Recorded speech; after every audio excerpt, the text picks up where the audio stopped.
Hello guys. आज मैं आप सबके लिए न्यू इरा पिटमैन न्यू इरा शॉर्ट हैंड की क्लासेस प्रोवाइड करा रही हूँ। ड्यू टू जो लॉकडाउन न्यू बिगनर्स हैं वो शुरू नहीं कर पाए हैं शॉर्ट हैंड, उनके लिए ये एक बहुत अच्छी अपॉर्चुनिटी है कि वो घर पे बैठकर ही शॉर्ट हैंड की प्रिपरेशन कर सकते हैं। तो सबसे पहले मैं आपको बता दूं कि शॉर्ट हैंड की सीखने के लिए हमारे पास न्यू इरा की, जो आप स्क्रीन पर देख सकते हैं, फ्रंट जो बुक का कवर पेज है वो आपको शो हो रहा होगा। ये बुक हमारे पास होनी ज़रूरी है। फिर उसके बाद हमें प्रैक्टिस के लिए एक शॉर्ट एंड नोटबुक चाहिए होती है, वो हमारे पास होनी चाहिए जिसके अंदर हम प्रैक्टिस करते हैं। बट दिस टाइम जब हमारे पास ये नोटबुक नहीं है तो हम हमारी घर पे कोई भी पड़ी हुई नोटबुक पर प्रैक्टिस अभी कर सकते हैं। फिर हमारे पास होना चाहिए एक पेंसिल, शॉर्पनर, जो हमारे लिए बहुत ज़रूरी है। बट हमें सबसे पहले ये बात ज़रूर ध्यान में रखनी है कि शॉर्ट हैंड में हम कभी भी इरेज़र का यूज़ नहीं करते हैं।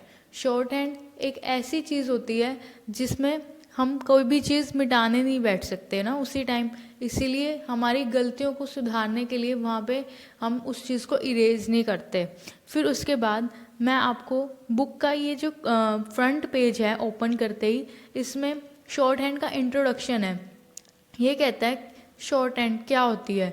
शॉर्ट हैंड इज़ कि जो चीज़ हम बोल रहे हैं, जो एक शॉर्ट हैंड एक ऐसी कला होती है कि जो हम बोल रहे हैं उसको साइंस में लिखना, उसको साइंस में रिप्रेजेंट करना, डेट इज़ शॉर्ट हैंड। जो कि ये इंट्रोडक्शन है शॉर्ट हैंड का, ये हमारे लिए बहुत ही ज़रूरी होता है। शॉर्ट हैंड का जो यूज़ होता है वो बहुत ही यूनिक होता है कि जो भी हम बोलते हैं इंग्लिश में, उसके साउंड्स को देखकर उसको कैसे लिखना है, उसको साइंस में लिखना, डेट इज़ शॉर्ट हैंड।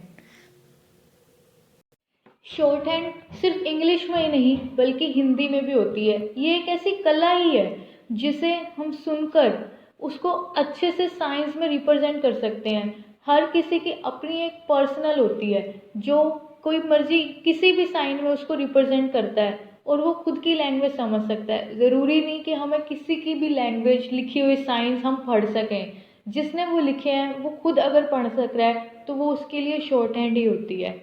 जैसे कि अब हम आगे शुरू करेंगे हमारा chapter first of short hand. तो मैं आप सबको बता दूं, हम आज जब इंग्लिश शॉर्ट हैंड कर रहे हैं तो इसके अंदर 24 कॉन्सोनेंट्स, 12 वोवल्स और 4 डिप्थोंग्स होते हैं। तो आज सिर्फ इसके फर्स्ट 6 कॉन्सोनेंट्स ही करेंगे, जो कि हैं पी, बी, टी, डी, चे, ज। ये ही हमारे आज का चैप्टर होगा। जैसे कि आप सब देख रहे हैं स्क्रीन पे, जो लेटर्स हैं, साइन है, नेम है, इनमें पी को पी को लाइट वे में शो किया गया है, बी डार्क है, टी एक स्ट्रेट है बट लाइट है, डी डार्क है। फिर उसके बाद च, जो कि एक स्लैश की वे में है बट डार्क नहीं है, लाइट है, जे डार्क है। तो ये सब चीज़ें ही इनका डिफरेंस बताती हैं। जैसे कि हम इनके एग्जाम्पल भी देख सकते हैं। जैसे हम इसको प्रोनाउंस करेंगे तो इसको क्या होता है, ये होता है पी, बी, टी, डी, च, जे। ये जो एरोज हैं इनको हम इन्हीं के वे में बनाते हैं, इनको हम किसी और वे में डायरेक्ट नहीं कर सकते, किसी और वे में नहीं लिख सकते। सिर्फ इनको जिस वे में हम देख रहे हैं इनको ऊपर से नीचे उसी वे में हम इसको बनाते हैं। जैसे कि हम पी के एज इन देख रहे हैं, एग्जाम्पल्स देखें तो उसमें आता है पे, एप, अप। बी के बे, एब, बी। ऐसे ही हम इनको प्रोनाउंस करते हैं। सो गाइस, जो अब हमने ये वो कॉन्सोनेंट्स पढ़े, अब मैं इनका आपको डिफरेंस करके बताऊंगी कि हमें इन्हें कैसे लिखना होता है। कि एक नोटबुक हम अगर उसके लिए यूज़ कर रहे हैं तो नोटबुक पे हमें लाइंस के बाहर करके कैसे लिखना है, कैसे उसको बनाना है, ऊपर से नीचे, ये वोवल्स की जितनी भी कंफ्यूजन है सब अब आपके यहाँ पे दूर हो जाएगी। ये जो हमारे 6 कॉन्सोनेंट्स थे, सबसे पहले था टी, फिर उसके बाद था बी, देन टी, फिर था डी, फिर च और फिर ज। ये जो हमारी एक लाइन है, कभी भी शॉर्ट हैंड में पेंसिल को हम नहीं उठाते कुछ भी लिखते वक्त। अब जैसे मैं पी को यहाँ पे ड्रॉ करूँगी, राइट करूँगी, तो हम पी को ऐसे लिखेंगे इन अ लाइट वे, पी। तो फिर उसके बाद हम इसको ऐसे लाइट लाइट पी हम ऐसे बनाते हैं। आप देख रहे होंगे कि जब मैं पी को लिख रही हूँ तब एक बार भी पेंसिल को नहीं उठा रही, सिर्फ उसके वर्ड को ख़त्म होने के बाद ही उठा रही हूँ। That is short hand. कभी भी हम ये मिस्टेक नहीं कर सकते कि हम वर्ड को लिखने से पहले ही पेंसिल को उठा रहे हैं। तो उसके बाद अब हम बनाएंगे बी, जो हम ड्रॉ कर रहे हैं। इस बी को हम, यही हमारा इसमें डिफरेंस है कि पी और बी दोनों को की जो ड्रॉ करने की पोजीशन है वो सेम है, but P is light but B is dark. लेकिन हमने ये हमेशा ध्यान देना है कि हम बी को ड्रॉ करते वक्त कुछ इतना दबाव ना दें, लेकिन बस इसमें थोड़ी सी डार्कनेस होती है जो हमारे को डिफरेंस बताती है। इट डजेंट मीन कि हम उसको इतना ज़ोर से प्रेशर करके बी को ड्रॉ करेंगे। ओनली डैट इज़ बी, जो हमें पी और बी में डार्कनेस का और लाइटनेस का डिफरेंस बताता है कि ये पी है और ये बी है। फिर उसके बाद आता है हमारे पास टी। टी एक हम स्ट्रेट लाइन में ड्रॉ करते हैं, बट टी होता है जो वो लाइट होता है और जो डी होता है वो डार्क होता है। यही हमारा डिफरेंस है। स्टूडेंट्स प्लीज़ इस बात पर ध्यान दीजिए कि जो मैं कॉन्सोनेंट्स ड्रॉ कर रही हूँ वो कोई भी लाइन से बाहर नहीं जा रहा।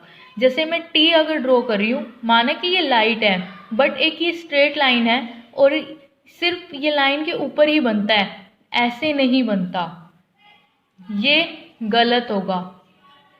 और सिर्फ हम ये टी को सिर्फ लाइन पे बनाएंगे। और जो डी होता है वो टी की तरह होता है, बट इनमें डिफरेंस होता है कि टी लाइट है और डी हमारा डार्क है। इसमें भी हम बी की तरह ये चीज़ ध्यान रखेंगे कि इसको हम इतना दबा दबा के नहीं लिखते और ना ही ये लाइन से बाहर होगा।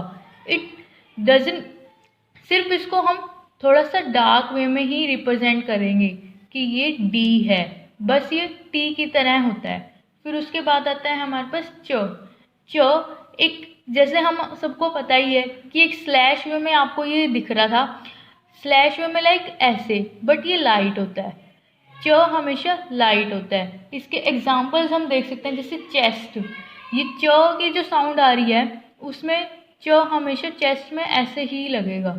च ये एक लाइट होता है और ये भी लाइन के ऊपर ही होता है, ये लाइन से बाहर नहीं जाता, ये गलत होता है। फिर उसके बाद आता है जे। जे इसमें डार्क होता है। ये सब वोवल्स आपस में रिलेट करते हैं, बट इनमें डिफरेंस यही है कि पी का अगर बी के साथ रिलेशन है कि ये सेम बन रहे हैं, बट पी लाइट है, बी डार्क है। टी और टी और डी आपस में रिलेट करते हैं, बट टी लाइट है और डी डार्क है। च और ज में रिलेशन है, बट च लाइट है और उसी वे में ज डार्क है। स्टूडेंट्स यही है शॉर्ट हैंड। हम सबको शॉर्ट हैंड के आज हमने जो ये पी, बी, टी, डी, च, ज 6 कॉन्सोनेंट्स पढ़े हैं आज हमने। लेकिन इनका पढ़ने का मतलब सिर्फ इतना ही नहीं है कि हमने आज इनको पढ़ा और इनको रख दिया। शॉर्ट हैंड में जो सबसे चीज़ ज़रूरी है that is practice. Practice makes a students always perfect. तो हमें ये प्रैक्टिस करनी है। पी के 10 पेजेस, बी के 10 पेजेस, टी के 10 पेजेस, डी के 10 पेजेस, च के 10 पेजेस और ज के भी 10 pages. That is necessary to make a perfect short hand.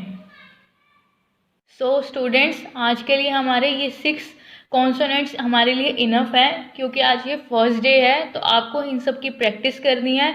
ज़्यादा से ज़्यादा अगर आप प्रैक्टिस करोगे तो आपके जो इनके बीच के डिफरेंस है आपके लिए वो सब क्लियर हो जाएंगे। आप इन सबको बना के देख सकते हैं। हाँ, एक चीज़ हमेशा ध्यान रखनी है कि कभी भी शॉर्ट हैंड में पेंसिल कभी भी ड्रॉ करते वक्त उठानी नहीं है, और जब कोई आपसे गलती हो जाती है तो ना तो उसको मिटाना है ना ही उसको कुछ करना है। बस एक अगर आपसे कुछ गलती हो गई है या लाइन से बाहर कुछ आ रहा है तो उसको सर्कल लगा के वहीं छोड़ दो, हम उसको इरेज नहीं करना। शॉर्ट हैंड में कभी भी इरेजर का यूज़ नहीं करता, that is wasting of time हो जाता है। तो हमारे लिए ये बेटर होगा कि हम इसमें इरेजर का यूज़ ना करें। और कभी भी पेंसिल को नहीं उठाना, कभी भी कोई भी वर्ड ड्रॉ करते वक्त, लाइक दैट, कि हम ऐसे करा, इतना इनफ बनाया, फिर उसको ऐसे कर रहे हैं, इट्स अ स्ट्रेट ओनली। कभी भी पेंसिल को उठा के कुछ नहीं करना है। सो स्टूडेंट्स, आज के लिए इतना इनफ है, और अब हम कल के लेक्चर में आपको वोवल्स के बारे में बताएंगे।